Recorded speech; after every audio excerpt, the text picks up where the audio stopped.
오늘 하나님 말씀은 디모데전서 1장 13절에서 16절 말씀입니다. 디모데전서 1장 13절에서 16절의 말씀 우리 함께 다 같이 봉독하겠습니다. 다 함께 봉독합니다. 내가 전에는 비방자요 박해자요 폭행자였으나 도리어 긍휼을 입은 것은 내가 믿지 아니할 때에 알지 못하고 행하였음이라. 우리 주의 은혜가 그리스도 예수 안에 있는 믿음과 사랑과 함께 넘치도록 풍성하였도다. 믿보다 모든 사람이 받을 만한 이 말이여, 그리스도 예수께서 죄인을 구원하시려고 세상에 임하셨다 하였도다. 죄인 중에 내가 괴순이라. 그러나 내가 긍휼을 입은 까닭은 예수 그리스도께서 내게 먼저 일체 오래 참으심을 보이사 후에 주를 믿어 영생 얻는 자들에게 본이 되게 하려 하심이라. 아멘. 네, 오늘 말씀은 더 부어주심이라는 제목으로 하나님 말씀 나누겠습니다. 서로 인사하겠습니다. 잘 오셨습니다. 축복합니다.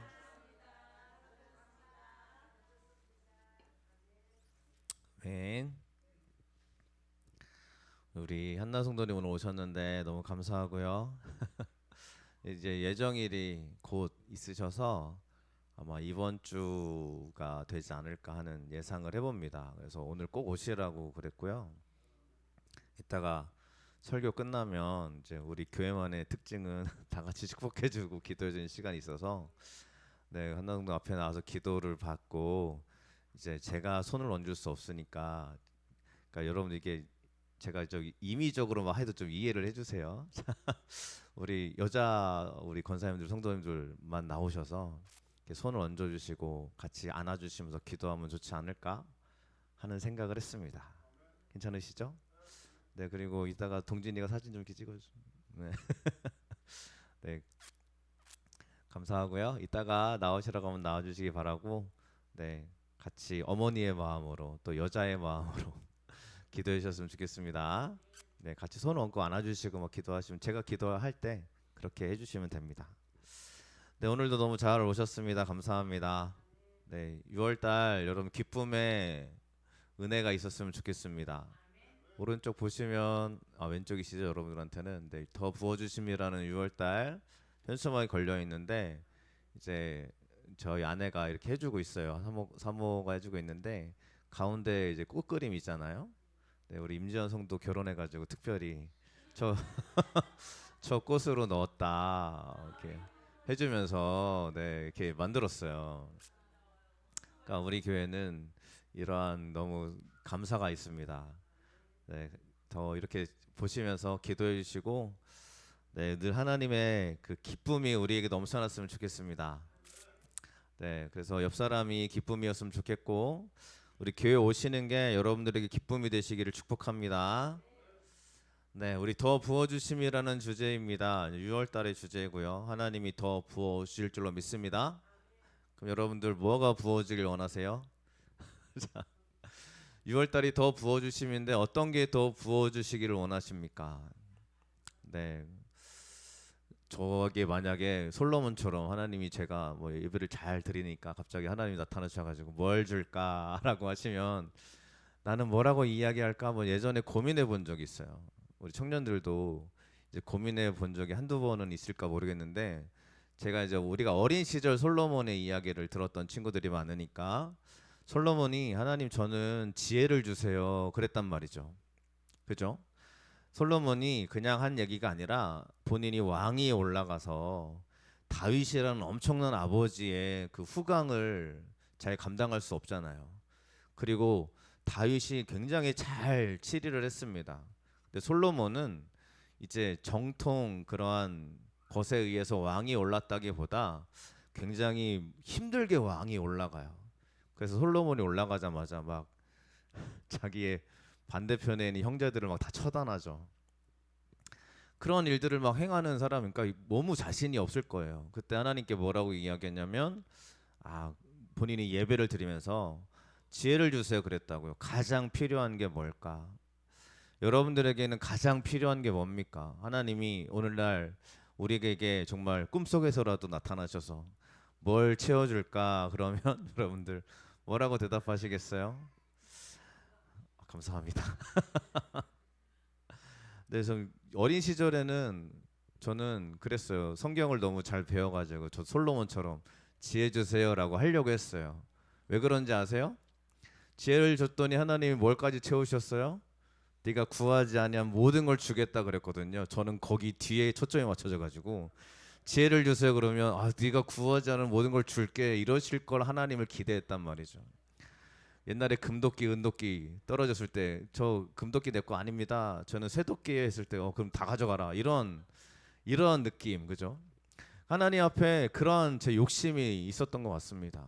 근데 지금은 여러분들 어떠세요? 부와 명예 이런 것도 물론 당연히 필요하지만 가장 필요한 게 뭐예요? 그걸 한번 생각해 보시면서 오늘 말씀을 들으시기를 축원합니다. 오늘 말씀은 사도 바울의 이야기예요. 사도 바울이 하는 이야기입니다. 내가 전에는 비방자요, 박해자요, 폭행자였다라고 고백해요. 자기 이야기입니다. 우리가 아는 사도 바울 아시겠지만 바울은 성경을 13권이나 쓴 사람입니다. 본인이 나 성경 써야지 하고 쓴 게 아니라 하나님에 대한 이야기를 썼는데 이게 성경으로 들어와진 거죠. 그러니까 다 바울은 뭔가 목적이 있어 쓴 게 아닙니다. 그는 이 성경에 대한 목적을 가지고 기록한 게 아니라 그냥 하나님을 적었어요. 하나님에 대한 이야기를 적었고 신앙이 어떠해야 되는지를 적었고 간절한 마음으로 주님을 섬기는 마음으로 적어냈을 때 그게 성경에 들어오게 되는 거죠. 그러니까 우리는 바울 그러면 위대한 인물로 압니다. 근데 바울은 스스로 이야기하는 거예요. 나는 전에는 비방자요, 박해자요, 폭행자였습니다. 라고 얘기를 합니다.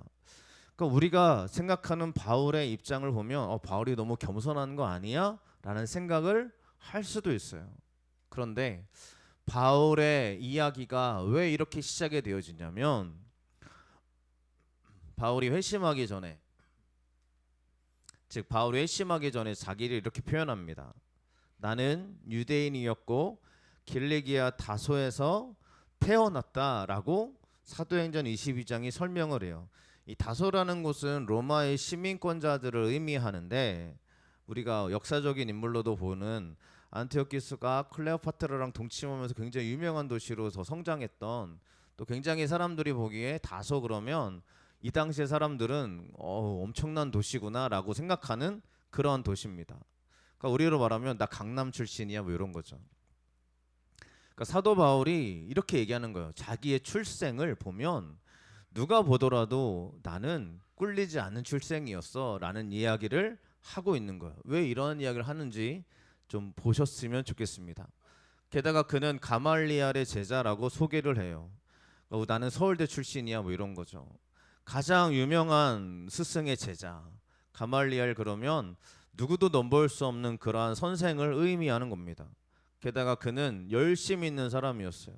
나는 하나님께 열심히 있는 사람이었다라고 사도행전에 기록하고 있습니다. 그 열심이 뭐냐면 예수님을 박해하는 일이 열심이었어요. 예수님 따라다니는 사람을 박해하고 남녀를 목에 가두는 일들을 열심히 했습니다. 이게 뭐냐면요.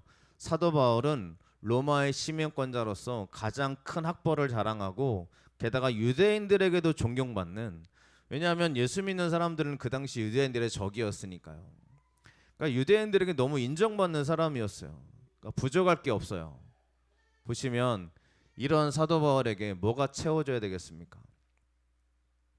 채워질 게 없을 것 같잖아요. 사회적으로도 너무 명망 있는 사람이고 이 사도 바울은 뭐가 원해 뭐가 채워져야 돼요. 뭐 아무것도 없을 것 같아요. 우리 식으로 보면 사회적인 현상으로 보면 말이죠. 그런데 사도 바울이 자신을 표현할 때 비방자요, 박해자요, 폭행자였다고 이야기합니다. 과거의 내 모습이요. 예전에 내 모습은 이런 모습이었어요. 라고 말하면서 그는 자신을 이렇게 평가하는 거예요. 나는 예수님을 모독하는 모독자였고 예수님을 못 살게 하는 박해자였고 나는 너무 오만해서 즉 자기가 배웠던 학문 이런 것들이 너무 교만한 사람이어서 나는 그런 사람이었어요 라고 말하고 있는 것입니다. 그러면서 그가 말하는 거예요. 긍휼을 입었다. 자기는 도저히 뭐 채워질 게 없을 것 같은데 그가 표현하는 것은 예전의 내 모습은 정말 이렇게 불행한데 지금의 내 모습은 너무 하나님의 긍휼하심으로 힘입고 있습니다 라고 말하고 있다는 것입니다. 그럼 사도 바울에게 뭐가 부어졌어야 되냐면 하나님의 긍휼하심이 그에게 부어져야 됐음을 성경이 이야기하고 있는 것입니다. 믿으십니까? 우리의 자랑은요, 나 어디 출신이고 어디 학교 출신이며 나 이러한 것들이 내 자랑이야 라고 말하지만 그 자랑이 하나님 안에 존재하지 않는다면 사도 바울과 같죠. 뭐 다를 바 없을 겁니다. 저희들에게 하나님의 은혜가 부어지시기를 축원합니다. 하나님의 은혜가 필요한 줄로 믿습니다. 사도 바울이 이렇게 하나님의 은혜를 받았을 때 자신의 잘 살았던 과거를 다 집어 던지고 하나님 앞에 박해받는 길을 걸어가죠. 사람들한테 오히려 더 사람들한테 고난받는 길을 걸어가기 시작을 합니다. 우리가 신앙의 길을 하나님 앞에 축복의 길로 우리가 당연히 인식하고 걸어가지만 여러분들, 내가 좋은 곳에 산다고 축복이 아니고요, 내가 좋은 교육을 받았다고 축복이 아니고요, 하나님이 나와 함께 하시는 게 가장 큰 축복인 줄로 믿습니다.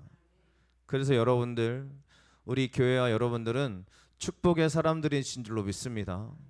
하나님이 함께하는 사람들이시기 때문입니다. 그것이 우리 마음에 부어져야 되지 않겠습니까? 그러면 6월달 한 달 동안 여러분들 무엇이 부어지기를 기도하셔야 될까요?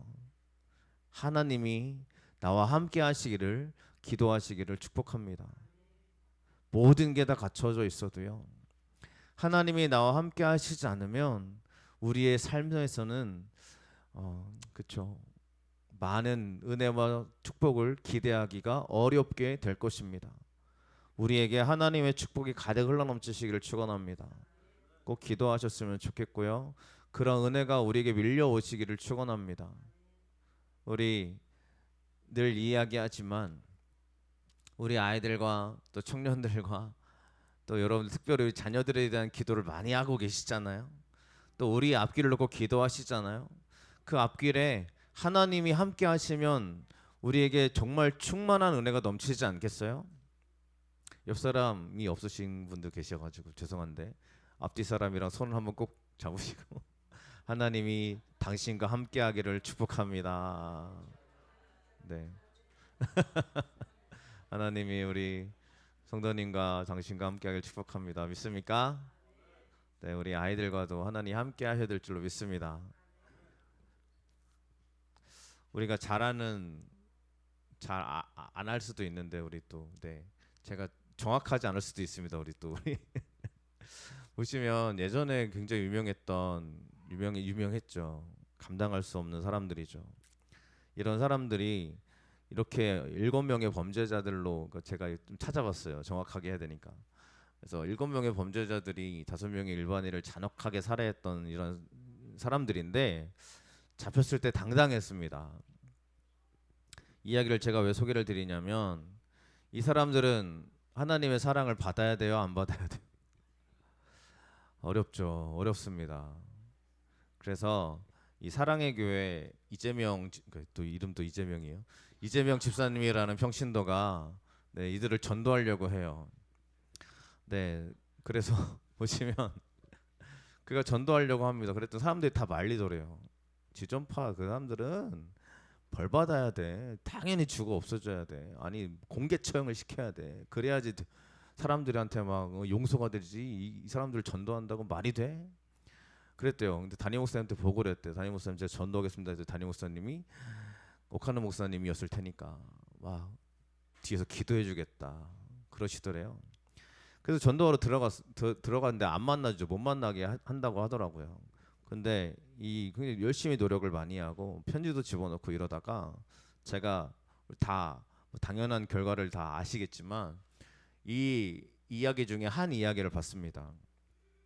실제로 지존파 이 7명, 뭐 더 정확하게는 6명이라도 할 수 있겠지만 이 사람들이 가장 피해를 입힌 사람들 중에 하나가 이 소현우 집사님, 박미자 집사님이었대요.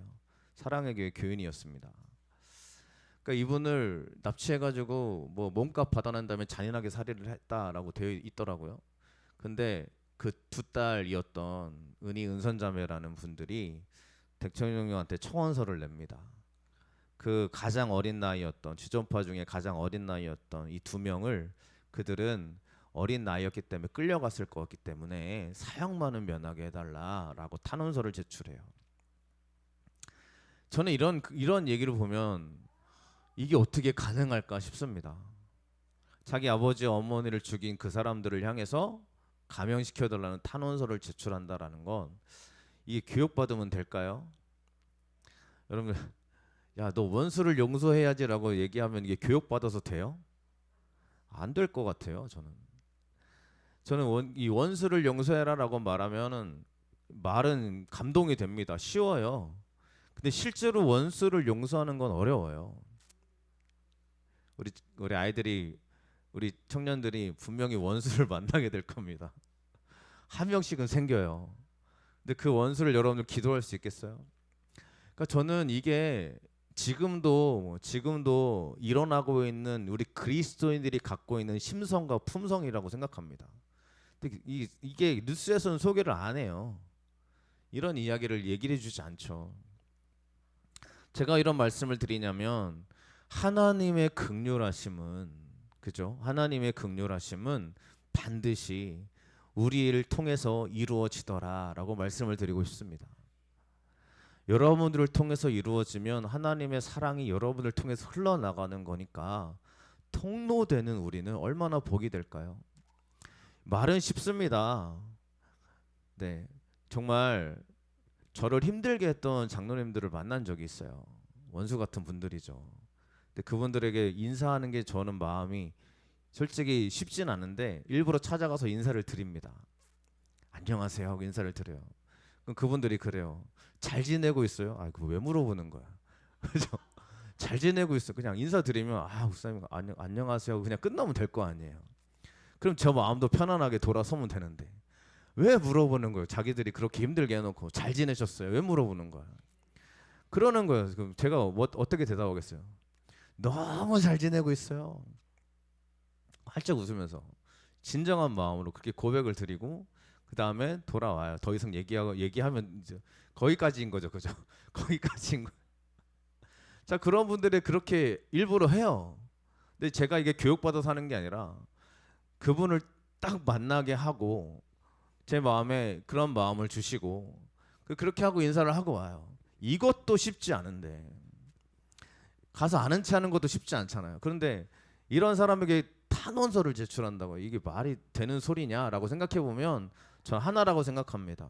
하나님이 그 마음에 주님의 은혜를 부어주셨기 때문인 줄로 믿습니다. 저 여러분들에게 하나님의 은혜의 마음을 부어주시기를 축원합니다. 뭐 다 용서해라 라는 말씀을 드리는 게 아니고요. 하나님의 은혜가 부어질 때 그 은혜가 나를 통해서 흘러나가더라는 거예요. 그러면 여러분들 제가 어제 화장실 청소를 했어요. 근데 제가 원래는 우리 여기 안에 있는 저 화장실만 청소했거든요. 바깥에는 화장실 청소를 안 했어요 원래. 그래서 근데 바깥에는 화장실 또 이용하시는 우리 교회인분이 계시잖아요. 그죠? 한번 가봤어요. 엄청 더럽더라고요. 막 그 먼지가 쌓여가지고. 그래서 제가 거기 너무 죄송한 마음에 이제 화장실 청소할 때는 두 개를 같이 청소를 해요. 막 물을 뿌리면서 막 다 청소를 해냅니다. 그죠? 왜 그렇게 하냐면 정말 여기가 깨끗해져야 사용하시는 분들도 기분 좋게 사용할 수 있으니까요. 청소하는 마음은 여러분들 제 마음은 그래요. 이걸 사용하시는 여러분들이 얼마나 기쁘게 사용하실까 이런 거예요. 이 청소가 지나가면 깨끗해지잖아요. 그죠? 거기를 제가 들어가서 이렇게 물이 지나가면 근데 여러분들 우리 마음에 하나님의 사랑이 나를 통해 지나가면 우리에게 얼마나 하나님의 복이 막 묻어나겠어요. 그죠?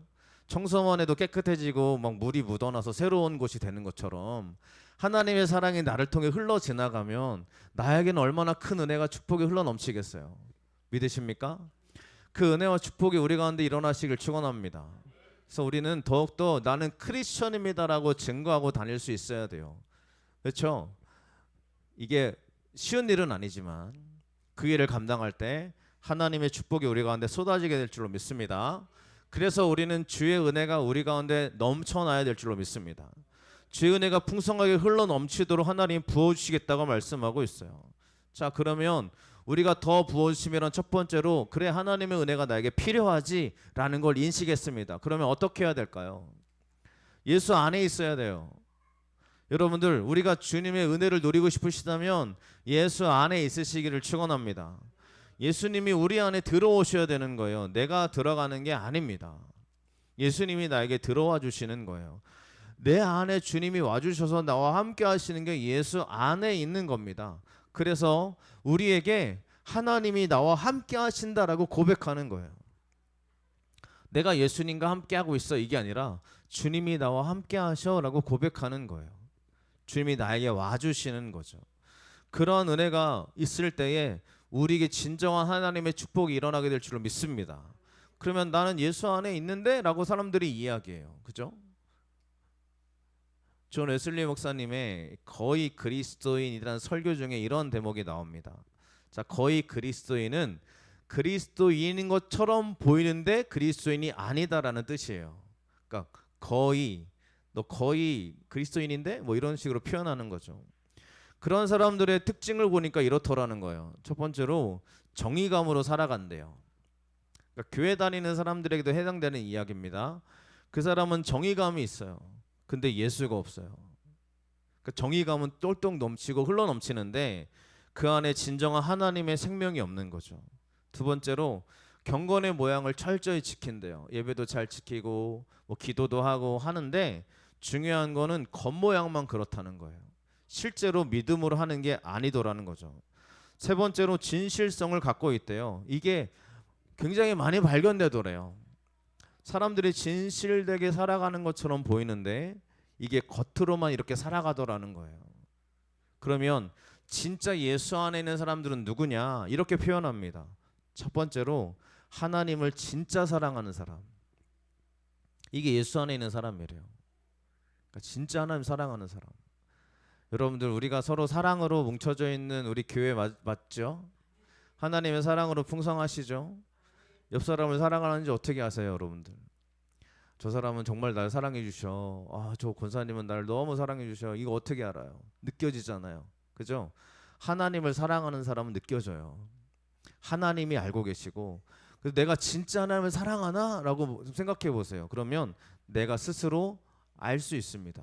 근데 내가 진짜 하나님 사랑하는 사람인가? 라고 안 느껴지시고 그게 진짜 나의 고백이 아니시라면 우리는 굉장히 겉으로 지켜내고 있는 중인 거죠. 하나님을 진정으로 살아가는 사람이 예수 안에 있는 사람들인 줄로 믿습니다. 두 번째로 이 사람은 이웃을 사랑하더래요. 여러분들 우리 교회 안에 있는 사람들을 서로 사랑하시길 축원합니다. 근데 교회 안에 있는 사람만 사랑하는 건 쉽죠. 밖에 있는 사람들 사랑하시기를 축원합니다. 전도하다 보면요 별의별 사람들 다 만나요. 그래서 같이 전도하신 분들은 한 번씩 보셨겠지만 저를 이렇게 전도한다고 수고한다고 이렇게 음료수 사다 주시는 분들이 계시거든요. 근데 그분들 중에 믿는 사람들이 많아요. 그래서 지나가다가 목사님 너무 수고하셔서 이렇게 커피 사왔어요. 근데 자기도 교회 다니신다는 거. 어느 교회 다니세요? 그럼 뭐 성강교회, 새로운 교회 막 얘기하시더라고요. 감사합니다 그랬죠. 근데 그 중에 저를 만날 때마다 항상 목사님 같이 가시죠 하는 분이 한 분 있어요. 누구시냐면 불교 신자예요. 불교를 한 번도 떠나본 적이 없대요. 왜 저를 사주시는 거예요? 상부상조죠 뭐 이러시면서 제가 드리니까 자기도 받기만 할 수가 없는 거예요. 불교인들의 마인드가 그런가 봐요. 받으면 돌려줘야 되나 봐요. 그래가지고 저를 꼭 데리고 가요. 옆에 전도하신 분 있으면 같이 사주시겠대요. 아니라고. 제가 얼마나 부담돼요. 부담되기보다는 기분이 안 좋아요. 그쵸? 이분이 날 어떤 마음으로 사주겠어요? 약간 무슨 그저 스님 공개하듯이 무슨 그죠? 이런 마음으로 하지 않겠어요? 그러니까 제가 마음이 뭐 좋진 않아도 굉장히 참 어쩌면 한편으로 감사해요. 불교인도 여러분들 불교인도 받았으면 돌려주더라고요. 그죠? 우리가 하나님의 사랑을 이웃에게 돌려주는 이유는 하나님께 받았기 때문인 줄로 믿습니다. 여러분, 우리가 서로에게 주는 거, 물론 받는 걸 당연하게 생각하면 안 됩니다. 당연히 나한테 줘야지 이렇게 생각하면 절대 안 돼요. 하지만 남들에게 주는 거를 여러분들 감사하시길 축원합니다. 오늘도 우리 결혼하신 우리 반주자님의 어머니가 떡을 준비해 주셨어요. 얼마나 감사해요. 지난주에는 그죠, 전주에는 샌드위치 주고 결혼하고 난 다음에 떡 주고. 근데 우리 교회에 이런 감사한 일들이 얼마나 많습니까? 당연하게 생각하시면 안 됩니다. 아시죠? 다 그렇게 생각하시겠죠? 얼마나 감사해요. 근데 이 주는 게 얼마나 복된 거예요. 이게 너무 감사한 일 아닙니까? 그러니까 누군가 나한테 이렇게 베풀어 준다 그러면 당연하게 받지 않으시길 축원합니다. 특별히 우리 자녀분들, 부모님들, 또 우리 모든 가족 안에서도요. 우리 부모니까 당연히 줘야지 이거 아닙니다. 저도 부끄러워요. 할 말 없어요. 그런데 하나님 앞에 받는 것을 기쁨으로 여기시기를 축원합니다. 그 이웃에게 이렇게 나눠주는 게 진짜 믿음의 사람들이라는 거죠. 사랑을 나눠줄 수 있는 사람. 세 번째로 죽어있는 믿음이 아니라 진짜 살아있는 믿음의 사람이라는 거예요. 살아있는 믿음의 사람. 어제 말씀을 준비하는데 찬양이 하나 들려오던데, 찬양을 틀고 항상 말씀을 준비하거든요. 근데 찬양을 듣는데 갑자기 눈물이 왈칵 쏟아지는 거예요. 그 찬양 같이 따라 부르는데, 오늘 하나님이 우리에게 얼마나 큰 은혜를 주실까 막 기대하는 마음이 생겼어요. 죽어있는 믿음의 사람은 감동이 없습니다. 감동이 사라져 있어요. 기쁨이 없고요. 우리 교회에 하나님의 기쁨이 가득하시길 축원합니다. 살아있는 믿음의 사람, 이게 진짜 하나님 안에 있는 사람이라는 거예요. 이러한 사람들이 하나님의 은혜를 넘치도록 풍성하게 채우셨다고 이야기합니다. 근데 하나님이 은혜가 채워지려면 필요한 게 있어요. 뭐가 필요하냐면 믿음과 사랑이 함께 넘치도록 풍성하였다라고 얘기합니다. 믿음과 사랑이 필요해요. 하나님 안에 있을 때 우리에게 요구하시는 게 믿음과 사랑입니다. 믿음이 뭐예요? 끝까지 확신하는 거예요. 끝까지. 여러분들, 하나님이 여러분들에게 끝까지 함께 하실 줄로 믿습니다. 끝까지 함께 하실 거라는 걸 확신하시기를 축원합니다. 이게 믿음이에요. 흔들릴 수 있습니다만 의심하지 않으시기를 축복합니다. 사랑은 대가를 바라지 않는 사랑입니다. 이것이 우리 가운데 전제가 되어질 때 하나님의 은혜가 풍성하게 임하더라는 거예요. 사랑, 대가를 바라지 않는 사랑, 아가페 사랑이라고는 이야기를 많이 합니다. 이 풍성하였다라는 단어를 보니까 어떨 때 많이 쓰이냐면 하나님께 드리면 하나님이 풍성하게 하신다라는 단어가 많이 쓰여졌어요. 그러면 여러분들, 하나님께 드려야 풍성하게 해주신다는 거잖아요. 이때 우리가 하나님께 뭘 드려야 되느냐? 믿음과 사랑을 드려야 됩니다. 하나님 믿습니다. 하나님, 내가 주님의 대가 없는 사랑으로 하나님께 나아갑니다. 이렇게 하나님이 하실 때 우리에게 풍성함으로 채워주시더라는 거예요. 이 믿음과 사랑을 여러분들 하나님께 올려드리시길 축원합니다. 자, 그럼 마지막으로 이렇게 하나님 앞에 하나님께서 우리에게 이렇게 은혜를 부으시는 이유가 있을 거 아니에요. 내가 하나님 앞에 믿음과 사랑 올려드렸어요. 나에게 풍성히 막 은혜를 부어주고 계세요. 왜 부어주실까요? 너무 사랑해서. 그렇죠? 그런데 오늘 읽었던 말씀은 이렇게 이야기합니다. 함께 봉독하겠습니다. 그러나 내가 긍휼을 입은 까닭은 예수 그리스도께서 내게 먼저 일체 오래 참으심을 보이사 후에 주를 믿어 영생 얻는 자들에게 본이 되게 하려 하심이라. 아멘. 사도 바울은 얘기하는 거예요. 왜 하나님 나에게 은혜를 주시나 보니까 본이 되게 하시려고요. 본이 되게 하신다. 본이 되는 게 뭐예요, 여러분들?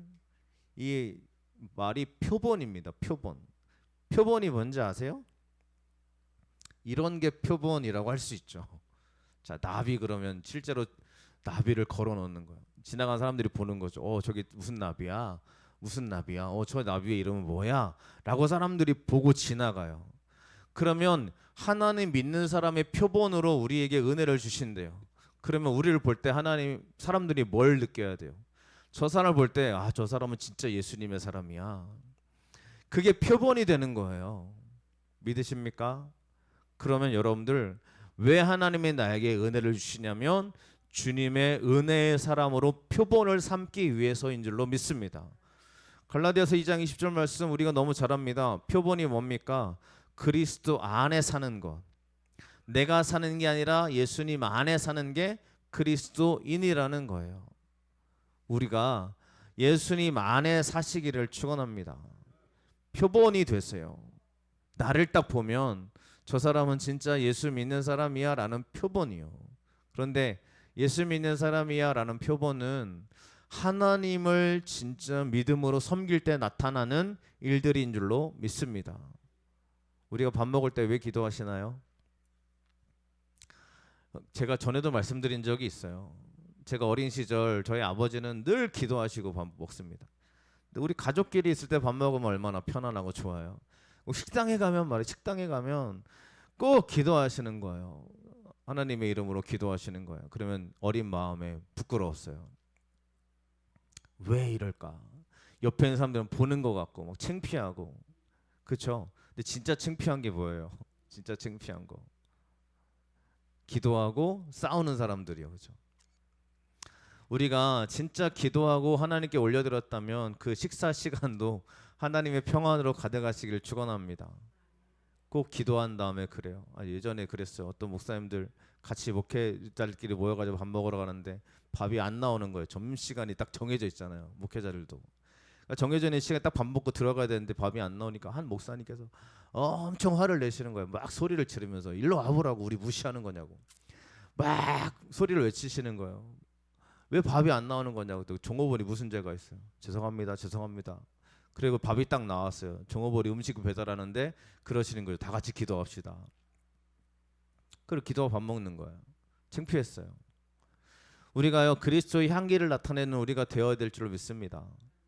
그렇죠? 물론 화날 수 있고 힘들지만 우리가 하나님의 표본으로 삼으신 하나님의 사람들이라면 우리 삶 가운데 주의 은혜가 넘치시기를 축복합니다.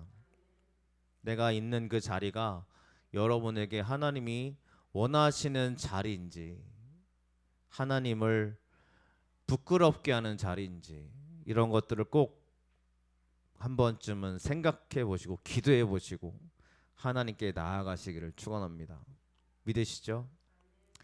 내가 이 자리가 하나님 기뻐하는 자리가 아니다 한다면 기도하고 나오시기를 축복합니다. 요즘은 그럴 수 없는 자리들도 많으니까, 그러면 기도하고 나 하나님 믿는 사람이라 할 수 있겠니? 기도하고 하나님 막 회식 자리가 펼쳐졌어요. 술이 쫙 깔렸어. 자 건배하자. 근데 같이 기도하고 있는 거기서 하나님 감사합니다. 회식 자리에 오게 해주셔서 감사. 기도하고 밥 먹을 이게 할 수 있겠어요? 그럼 분명히 사람들이 볼 거예요. 쟤는 예수 믿는 사람이구나. 저 여러분들에게 하나님의 표본이 되는 우리가 될 수 있길 축복합니다. 은혜를 주시는 이유 하나님이 나에게 축복하시기 위함입니다. 그 은혜가 우리 가운데 흘러넘치시기를 축원합니다. 기도하겠습니다.